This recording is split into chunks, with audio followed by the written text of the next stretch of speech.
Again extended single crochet. ఈ 2 వి shapes ఉన్నాయి కదా, సెంటర్ నుంచి అంటే సెకండ్ రో నుంచి అనమాట. ఇది వి షేప్కి సెంటర్లో రావాలి. నీడిల్ అనేది వి షేప్ సెంటర్లోని రావాలి.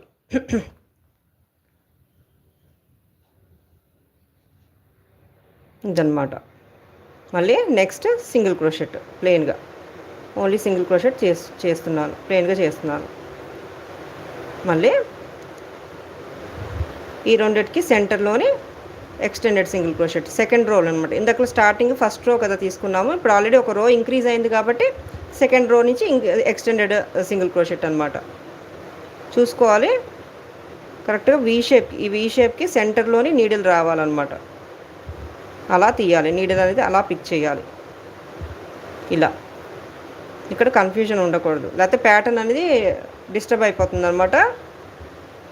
ఈ వి షేప్కి సెంటర్లోని తీయాలి నీడిల్ అనేది. తీస్తూ ఇలా పిక్ చేయాలి, ఎక్స్టెండ్ చేయాలన్నమాట.